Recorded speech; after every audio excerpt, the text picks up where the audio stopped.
Well, no mini camp today, but I still got things to talk about. So let's do this.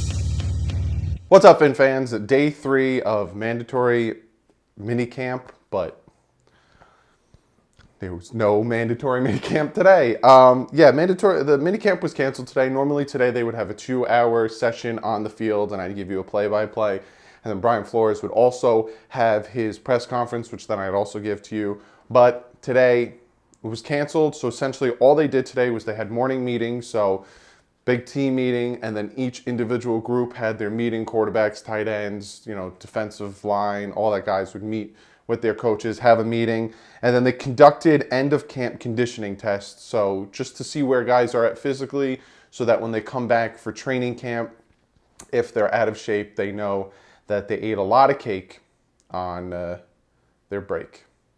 Looking at you, Fitzpatrick. Even though, you gotta admit, a lot of the pictures we saw of Fitzpatrick during minicamp, he looked really good. He even said that. I might look like a fat mess right now. He didn't say this, but I'm gonna paraphrase it. I might look like a fat mess right now, but I'm gonna lose that weight, especially in the summer heat. I bet you he's still eating 900 cakes a day, and that summer heat and working out, all that stuff is just burning it right off his fat ass. Dolphins don't have their final minicamp. Now, don't get all upset about it and don't get aggravated by it, because this isn't unusual. Sometimes teams do this. Actually, more likely than not, teams do this. They have OTAs and then they'll have mandatory minicamp, and on the third day, they won't do field sessions. They'll still do conditioning and they'll still do meetings and stuff, but then sometimes they'll do team activities, like they'll go bowling or they'll go do something else as a team.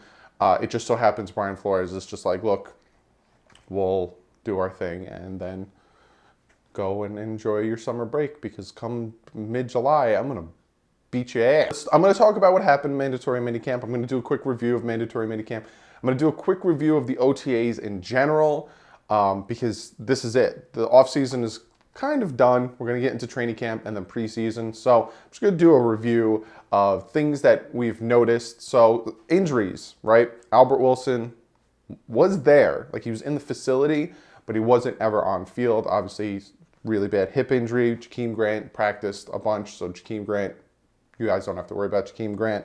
Kenny Stills wasn't there. Probably dealing with some non-issue, like Bryce Butler, who got hurt, and then he ended up doing stuff.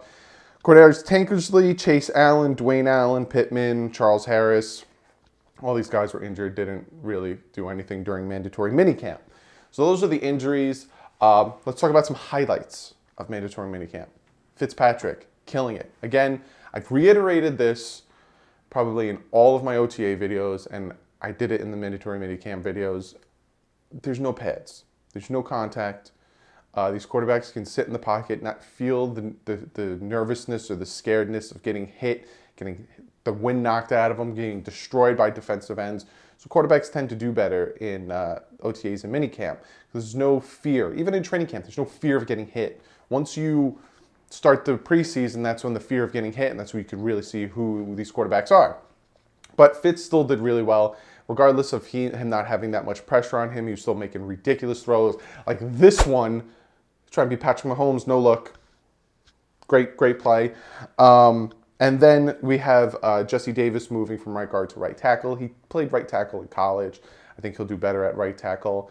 One of you guys asked me a question yesterday's video about what I'm thinking, and like I said, I think it's going to be Tunsil. I think it'll be Tunsil, either Chris Reed or Dierter, Kilgore, Chris Reed or Dierter, and Jesse Davis. I think that'd be a pretty good offensive line. And then there's the whole Bobby McCain moving to free safety, training at free safety position. It's intriguing to me because think about it this way. They'll do that and they'll take Mika Fitzpatrick and put him in the slot corner, where he excelled drastically last year. When he was at boundary, he struggled, right? Even in safety, he kind of disappeared. But when he was in slot corner, the dude excelled, making tackles for losses, breaking up bubble screens, breaking up screenplays in general. He did really, really well at that slot corner. So I think that's the reason why they're kind of cross-training Bobby McCain to be a free safety, and then probably going to take Mika Fitzpatrick and put him in that slot corner a good amount of times. And then we have, again, I just talked about it, Mika Fitzpatrick, different positions. He even played at linebacker at some points, all over the place. Devontae Parker and Preston Williams, kind of both the same type of receiver. I think Devontae Parker is just a little bit faster.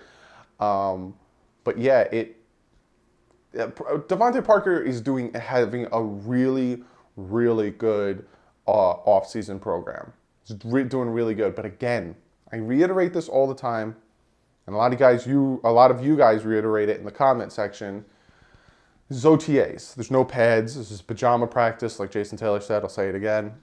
There's no pads. So, like I said, Gesicki, Charles Harris, even Devontae Parker, they do really well at this time of the year. And then once the pads come on, once the contact comes on, once the physicality of football is introduced, kind of disappear. So he did really well. Don't get me wrong. Devontae Parker did really well in minicamp and OTAs, but take it how it is, and we'll see how he does. Again, I reiterate this to you guys. He isn't a bad wide receiver. His thing is his injuries. Now, he missed 10 games out of the 4 years he played for us. Doesn't seem like that much. I think the first 3 years he only missed 1 game, and then last year he missed a bunch of games, right? This is just off the top of my dome. I don't have the stats in front of me, but I know in a whole 4 years he missed 10 games. That doesn't seem like much, but the other games he's playing with a bad toe, with a bad ankle, bad groin, bad knee, it can affect your gameplay. It's his legs is his problem. Legs were his problem with his college team.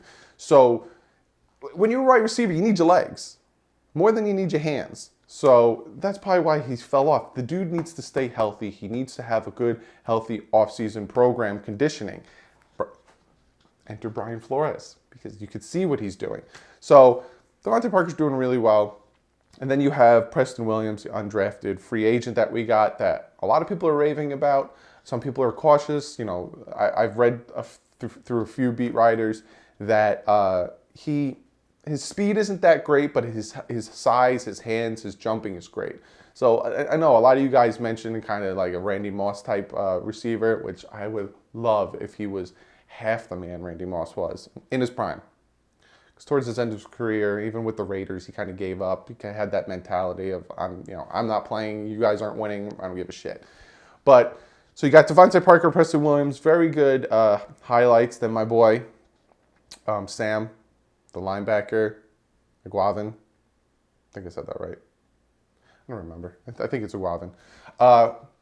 Nice little surprise there. Almost had 3 interceptions in the offseason programs. There's a lot of these undrafted and a lot of no-name guys that we have doing great. Jordan Mills obviously struggled, and that's why they're moving Jesse Davis to right tackle. We haven't heard. And again, a lot of you guys asked me too, what about this guy? What about that guy? When it comes to the offense and defensive line, and especially when it comes to the linebackers, you got to wait for the pads to come on, because that's when these guys start to show who's good and who's bad. Also, think about this, right? If you guys are interested in a player and his name doesn't come up, that means that he's doing good. You have the players that their name comes up because they're killing it. Devontae Parker, Fitzpatrick, they're killing it. They're doing really well. And then you have guys whose names are coming up, Jordan Mills, because they're doing really bad. Like, his name kept coming up because he's blowing up, missing his blocks, allowing sacks, doing all this horrible, right? Then you have guys you don't hear their names, and that's because they're doing good. So sometimes it's better to not hear your name. Sometimes it's good to hear your name if you're killing it. But that is my review of camp. A lot of you guys were asking me, how far is the TNT sign? I think it all depends on the field, because I think it's the back right corner. So, where the guys are pushing the sleds, I think it's right there. So it depends on which side of the end zone they're doing end zone drills, which side of the field they're doing their work. So if they're on the other side of the end zone and they mess up, they have to run from the other side of the end zone all the way down to touch the TNT sign. But if they're right at that end zone, right by the TNT sign, and they mess up, it's not that far of a run. So it all depends on where they're playing. Another one you guys also asked, who the beat writers I follow. Armando Salguero, Safi Dean, Omar Kelly, Adam Beasley, Barry Jackson. Those are my 5 that I follow. So when you guys ask, like, where do I get my information from? I follow 5 of them, and three or 4 of them are at training camps and practices. So sometimes I get the same plays over and over again, but sometimes I get different perspectives and different views because they're sitting in different positions. So this one guy will be like, Ryan Fitzpatrick hit Devontae Parker for a touchdown. It was a long one. And then like say Barry Jackson said that, then Omar Kelly would say it was a 60-yarder. So I'm like, all right, I'll write down that. And then I'm like, oh, okay, it was a 60-yarder. I'll add it so I can give you guys more information. I follow everyone and anyone. So not only do I have my information, but I get other people's information to collaborate and do that stuff, because I know one of you guys asked me that. But training camp is going to be late July, which means from now to late July, huge break, which I'm telling you, this is the time of the year. I remember when I was like 14, 15, where I've been craving football, and you put on ESPN and there's nothing. You put on NFL Network and they're showing old games from the 70s and 80s. They're doing stuff like that. Huge break. So you're going to get a lot of videos from me. I got a lot planned, so trust me, I will keep you entertained for this long break with a lot of Dolphins football talk and a lot of Dolphins football videos. But be sure to comment below. Let me know what you guys think about minicamp. Let me know what you guys think of OTAs. Give me some of your guys' top performers. Give me some of your guys' worst performers. Let me know. Comment below, and I'm going to get to one of your guys' comments of the day. And this one comes from Matthew, and he says to me, Doug, you think the O-line is better than last year? I like this question because last year's offensive line, when we went into the season, I thought was really good. You had Tunsil, Sitton, Kilgore, I think Jesse Davis, and then we had Juwan James. I thought the offensive line was really good. You even saw it in that Titans game. Even though that Titans game took forever, we were producing a lot of big runs, a lot of big plays. Even the Jets game, you started seeing that stuff, and then all of a sudden, Sitton went down, Kilgore went down, Juwan Taylor started getting hurt. Juwan James, not Juwan Taylor, wow. And Laramie Tunsil, they all started getting banged up, and then you had to start throwing guys in, putting guys in certain positions, and that's where a lot of the games were lost by how poorly the offensive line played last year. Look at the Bengals game. We lost that game because of how poor the offensive line played. So comparing this offensive line to last year's offensive line, on paper, start of the season, last year's offensive line, I think, was better. Start of the season. Like, at this point last year, I would say last year's offensive line is better. But if you ask me after week 4 which offensive line is better, I would say on paper this one, even though Juwan James, I think, is better than Jesse Davis. But I think the interior core is a little bit better.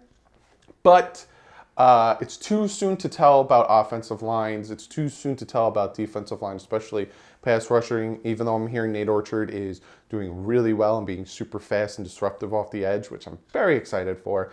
But thank you for the comment. I told you guys I'm going to be doing fan appreciation on I'm going to be filming it the 14th. It's going to come out the 15th. So if you guys want to send me stuff, I know 2 of you guys are sending me packages to the P.O. Box below. So those two packages I'm going to be opening for the fan appreciation video. If you guys want to send me letters, you could do that. I'm going to be asking for your questions. So fan appreciation questions, I think on the 12th, the video that comes out the 12th, I'm going to say, hey, here's your time to post your questions to be in the fan appreciation video. The best question is going to win the hat. What qualify? If you guys want my mentality on what I'm looking for best question, it's a good question that will make me think and make me go, huh. It could be about me personally. It could be about the Miami Dolphins. It could be about the history of the Miami Dolphins. It could be about the Miami Dolphins now, their season, whatever. It could be about whatever. But a good question that'll make me think, and a good question that's not a paragraph long. Make it like two sentences tops, so it doesn't take me 9 days to read it on the video. That's what I'm looking for best question and win the hat. But other than that, be sure to follow me on Twitter. I'm going to be asking, you guys can also send me your questions for the fan appreciation on Twitter as well. So be sure to follow me on Twitter. When it's very dead like this, I'll be tweeting out things. I've been tweeting out a lot of Pro Football Focus stuff. There's a lot of cool stuff coming out from there. So be sure to follow me on Twitter. You guys want me to post on Instagram, I'm going to do that more often. Be sure to check out the Bit Boys. We got a lot of stuff planned, a lot of games planned. We started playing retro games. So if there's any games you want us to play, be sure to go over and say that. If you like what you see, subscribe. If not, don't feel like you do. Also, give this video a thumbs up. We did it, guys. Mandatory minicamp in the books. Next up, training camp. It's going to be a hard month, but like I said, I'm going to entertain the crap out of you guys, keep you guys on pace, feed you a little bit of football till we get the football. I got you guys. If you guys are watching on DolphinsTalk.com, hello, welcome. If you're new, like usual, hit that subscribe button. Also hit the subscribe button because like I said, I got a ton of stuff and material for you guys for this next month of just dead football time. So be sure to hit that subscribe button. I will see you guys really soon with another Dolphins video. But other than that, like usual, stay classy. Fins up.